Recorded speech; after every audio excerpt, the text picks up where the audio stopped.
Hello friends, मैं प्रीति और इस साल जो है देवउठनी एकादशी, जिसे हम तुलसी विवाह भी कहते हैं और प्रबोधिनी एकादशी भी कहते हैं, तो इस साल जो है 12 नवंबर को होने जा रहा है। तो इस तुलसी विवाह विशेष पर मैं आप लोग से कुछ कहना चाहूंगी। तो तुलसी जी का जो विवाह है कुछ इस तरीके से हुआ कि कार्तिक महीने के शुक्ल पक्ष की एकादशी पर भगवान विष्णु के रूप शालिग्राम और माता तुलसी का जो है विवाह किया जाता है, जो कि ये दानवराज जो है समुद्र से पैदा हुआ था। वृंदा जो कि बहुत ही पतिव्रता स्त्री थी, और जब इनका विवाह हुआ, दानवराज जलंधर और वृंदा जी का जब विवाह हुआ, तो ये जो है अपने पति की खूब सेवा भावना जो है करती थी, जो कि दोनों राक्षस कुल से थे।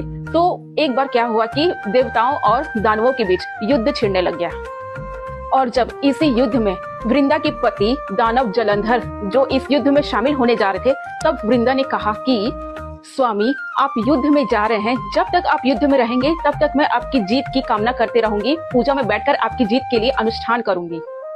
और वृंदा जी ने ये भी कहा कि जब तक वो लौट के नहीं आते तब तक वो अपना संकल्प जो है नहीं छोड़ेगी।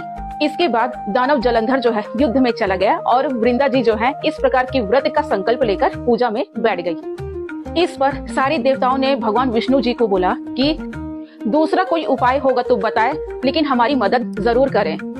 सारे देवताओं की मदद की गुहार को सुनकर भगवान विष्णु जी जो है दानव जलंधर का रूप धर लिए, और उसके बाद वृंदा जी के महल जा पहुंचे।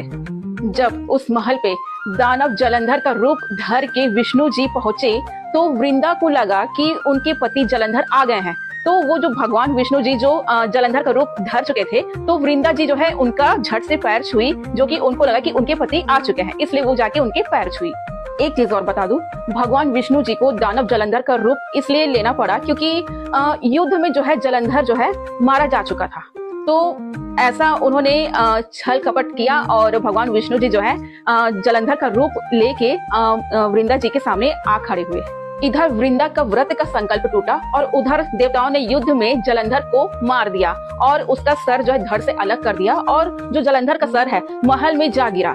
इधर वृंदा ने जब पैर छूकर भगवान विष्णु जी जो जलंधर का रूप ले चुके थे, तो उनको जब पैर छू के वो देखी, तो भगवान विष्णु जी जो है अपने असली अवतार में आ गए। इस पर वृंदा ने क्रोधित होकर भगवान विष्णु को श्राप दे दिया कि वो पत्थर के समान हो जाए।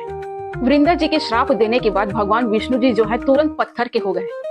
ये सुनकर कि भगवान विष्णु जी तुरंत पत्थर के हो गए, सारे देवताओं में हलचल मच गई। इसके बाद सारे देवता गण जो हैं वृंदा जी के पास जाकर प्रार्थना किए कि वो अपना श्राप जो है वापस ले ले। इसके बाद उनकी प्रार्थना को सुनकर वृंदा जी जो है अपना श्राप को वापस ले ली। इसके बाद अपने पति जलंधर का सर लेकर वो खुद भी जो है अपने पति के साथ सती हो गई। सती का मतलब जो है अपने पति के शव के साथ वो भी जो है वहां पर विलीन हो गई, मतलब उनका जो है राख बन चुका था, अपने पति के साथ जो है वो राख बन चुकी थी। वृंदा जी के राख बन जाने पर उस राख से एक पौधा निकला, जिसका नाम भगवान विष्णु जी ने तुलसी रखा, और ये कहा कि मैं खुद भी इस पत्थर के रूप में रहना चाहूंगा, जो कि वृंदा जी ने उनको पत्थर के रूप में श्राप दे दिया था। तो विष्णु जी ने ऐसा कहा कि मैं खुद भी इस पत्थर के रूप में रहूंगा, और जिसे शालिग्राम के नाम से तुलसी जी के साथ पूजा जाएगा।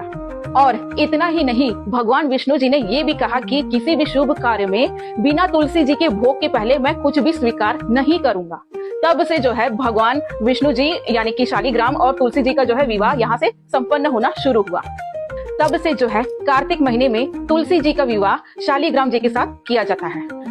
अगर आपको मेरा ये तथ्य समझ आया, या मेरी ये तुलसी जी की जो कहानी थी वो समझ आई, तो प्लीज मेरे चैनल को फॉलो करें, सब्सक्राइब करें एंड शेयर करें, और प्लीज एंजॉय करें। Bye bye.